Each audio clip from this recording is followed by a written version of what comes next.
The following is a non-profit horror story narration.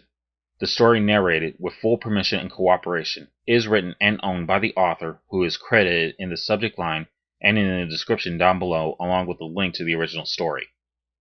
This video may contain some material such as violence, creepiness, jump scares, adult language, and suggested content which may not be suitable for some viewers. Please support the official release, and viewer discretion is advised.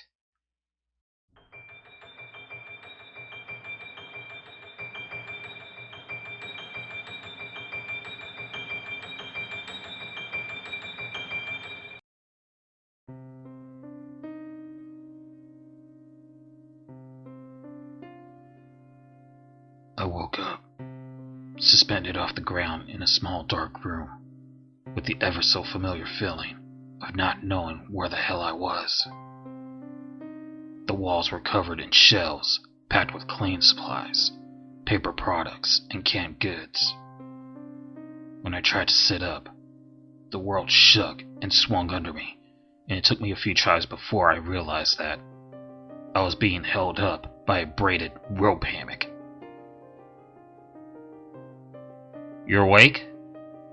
asked a voice to my right.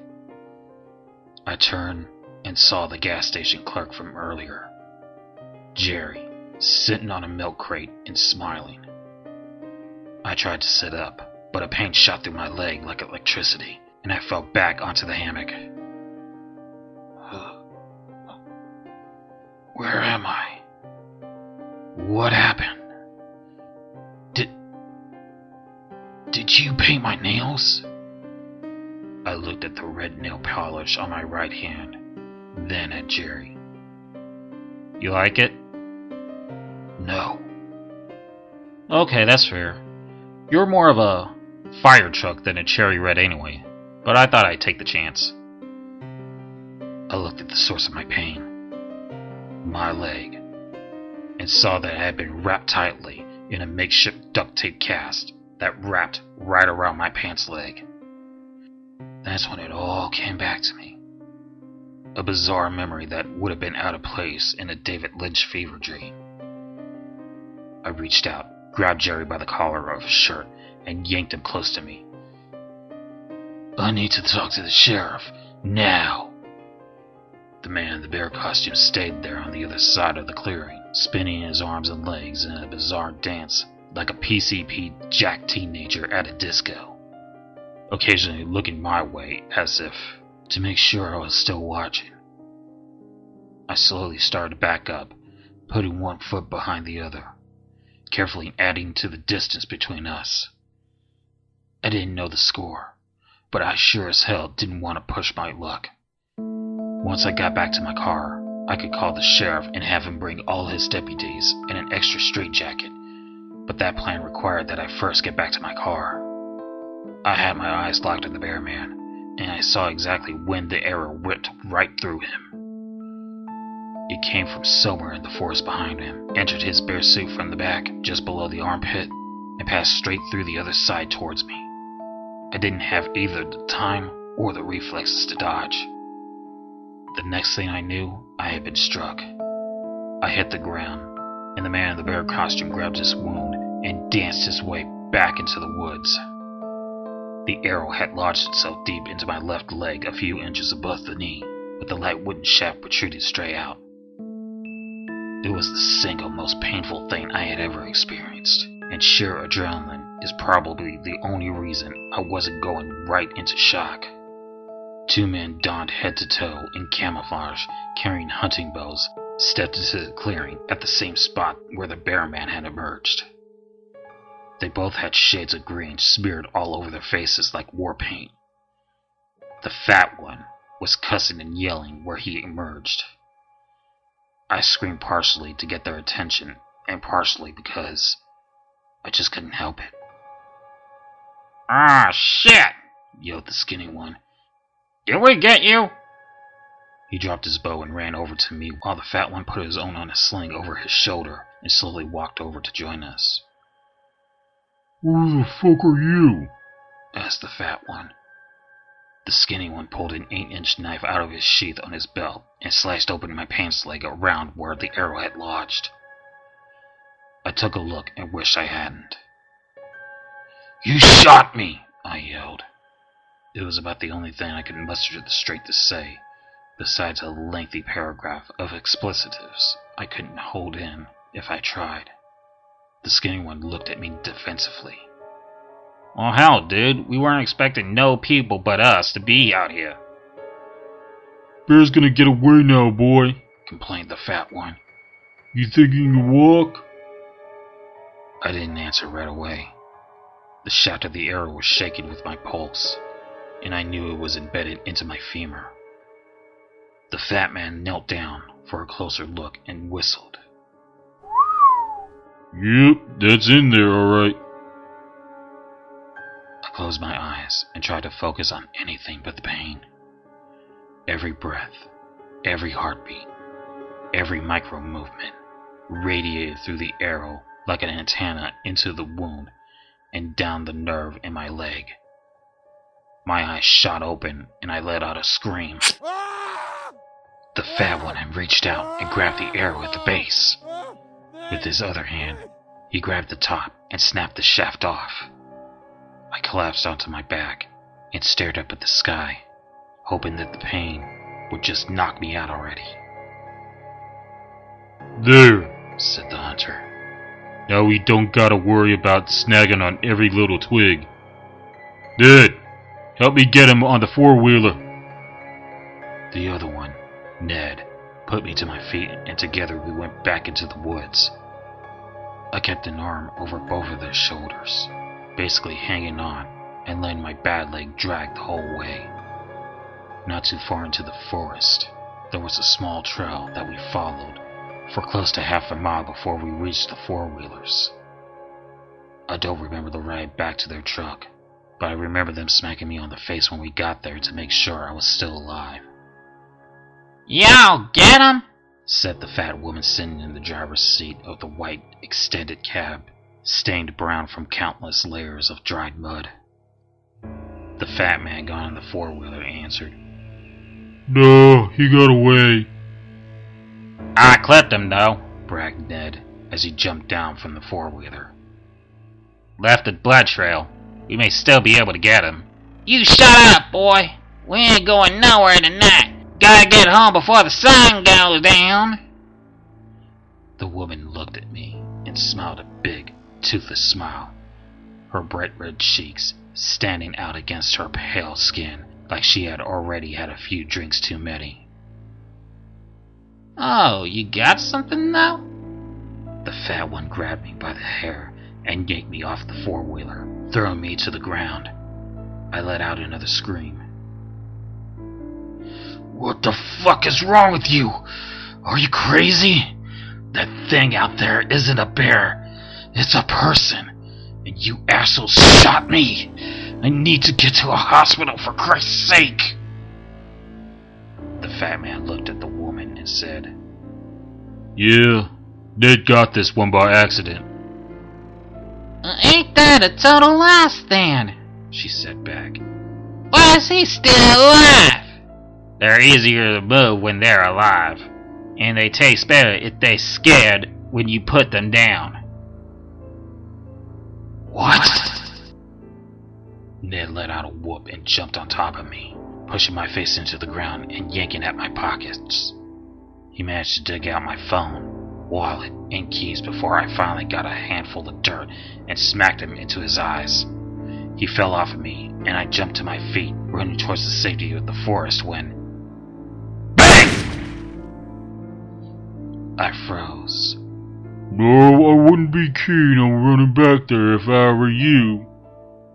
I put my hands in the air and slowly turned around to face the fat one, pointing a .45 at me from what I would consider point-blank range, close enough that I could recognize it as a Dan Wilson specialist. These guys were bow hunting for sport, but smart enough to bring along something heavier just in case. Smarter than me, that's for sure. "Why not?" I asked. "I doubt there's anything out there as bad as right here." Well, that's where you're wrong. "Ooh!" cooed the woman from inside the truck. Shoot him! Shoot him! Shut up, woman. I ain't gonna shoot him 'cause you said so. Hey now, I said softly. Suddenly the pain in my leg didn't seem so bad. Let's talk about this for a second. You don't have to kill me. I don't know you from Adam. You can just leave me here and we can forget about all this. Ned reached out for the gun and said, Let me do it. You got to do the last one. The fat one sighed and handed the gun over. Fine, but aim carefully. One shot, one killed. Wait! I screamed. I know where the bear is. I can take you to him. He's lying, Whined the fat woman. No, I'm not. We're friends. Why the hell else would I be out here in the middle of nowhere with the bear? Ned gave the fat one a now what look, and the fat man scrunched up his face as he thought about it. Okay, He finally said, take us to him, and then maybe we will let you go. Maybe. One gun, 2 hunting knives, 2 bows, a quiver of arrows. I raced every scenario through my mind quickly. How do I get to one of their weapons without getting killed first? Forest, 4-wheeler, truck. Is there any realistic way to escape without being shot in the back? Things weren't looking good, but I was still breathing for the time being. It'd be faster if we take the truck. The hunters were being smarter than I would have liked. The big one, I picked up that his name was Pa, put me in the back seat of the cab next to Ned. He threw all the weapons, knives included, into the truck bed and climbed into the back with us. I was sandwiched with Ned to my right and Paul to my left in that tiny vehicle that smelled like shit. Literally, it smelled like human feces. The seats were torn up and wet, and I saw a few small roaches scurrying away from us. After Pa slammed his door shut, a tiny face looked back at me from the passenger seat. A little girl with matted blonde hair, no older than 10. She smiled at me and said, Are we gonna eat this one? Probably, said the fat woman as she cranked the engine. Which way? Asked Paul. I pointed straight ahead. Get here on the main road and take a right, You better not be trying nothing. warned Paul. And the truck climbed to a slow 30 miles per hour. Go straight for about a mile, I said. Then you'll see a dirt road on the left. Ain't no dirt road. Squealed the fat woman in a high-pitched voice. I know these woods like the back of my hands, and I ain't remember no dirt road up here. Paul punched me hard in the stomach. You think you're funny, boy? He knocked the wind out of me, and I doubled over in the seat as he started laughing maniacally. There's an expression in trapping called wearing off, which is much worse than the phrase implies. If you're unfamiliar with the term, allow me to explain. Trappers have to check their traps frequently, because if they don't, an animal's survival instinct will kick in, and they will free themselves one way or another. The most common form of wearing off is when a coyote or jaguar, or anything with sharp enough teeth, chews through its own leg to free itself. It ain't pretty, but it sure beats the alternative, right? In that moment, I understood exactly how those trapped animals felt. I bit down hard on the exposed piece of the wooden arrow shaft as hard as I could stand and yanked it out as fast as I could. For the second time in as many hours, I experienced the single most painful thing I have ever felt. But now the arrow was free from my leg, and I had a weapon. I spit the broken arrowhead into my left hand and stabbed it into Paul's neck, cutting his laughter into a muffled gurgle. Oh shit! yelled Ned as I swung myself onto the seat and planted the foot of my good leg against the side of his face with as much force as I could muster. I pushed his head onto the glass of the window, all the while holding onto the arrow that was still embedded in Paul's neck. The little girl started screaming, and the fat woman turned around to see what the fuss was about. I turned to her, and I noticed it. Maybe 100 feet ahead, the man in the bear costume stepped out of the woods and crossed the road. I closed my eyes and braced for impact. She must have looked back and seen the bear because the truck lurched widely on one side, then back onto the other, like she had swore to miss and then overcorrected. Then we started rolling.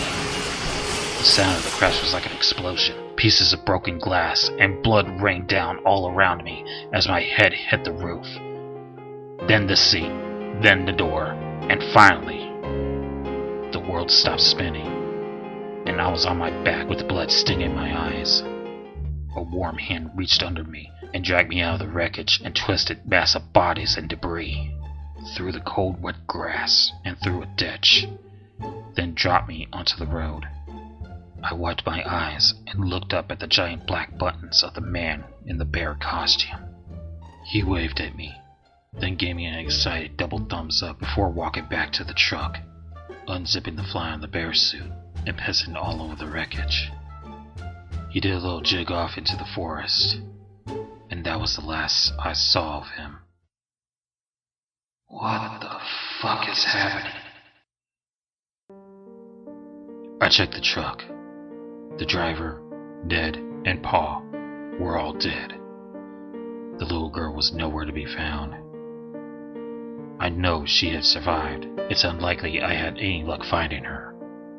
The weapons were gone too, probably flung out in the crash, and even though I would have felt a lot safer packing, it wasn't worth the time it would take to track them down. I made a quick bandage out of my shirt sleeve and wrapped it around my leg tight, enough to slow the bleeding. Then I found a fallen branch long and strong enough to serve as a walking stick and started up the road in the direction of the gas station. That must have been a hell of a sight when I got back there. I was torn up and bleeding from several wounds, but none of that seemed to create a sense of care in the clerk behind the register, who still didn't even have the decency to look up from his damn book. I walked over to him and knocked on the counter, finally drawing his attention. I don't know what it takes to impress this guy, but the sight of me in my nearest to death sure as hell didn't even register with him. I need to use your phone. He tapped a small cardboard sign that was sitting on the counter. In sloppy black Sharpie, someone had written the message. If you would like to use the store phone, it's 25 cents per minute. Please pay in advance. There are no exceptions. I reached for my wallet, only to remember that it wasn't on me. Ned had taken it and left it somewhere out in the woods. Look, asshole, this is a life or death situation. There has been an accident. I need to call the sheriff. The clerk spun around the cardboard sign on the opposite side, where someone had written, "No exceptions means no exceptions. Not even life or death situations. Thank you for understanding. MG, MT.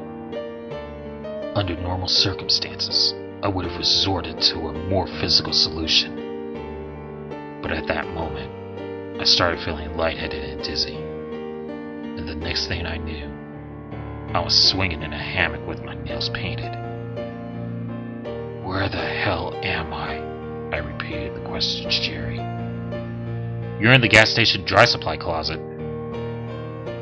Why?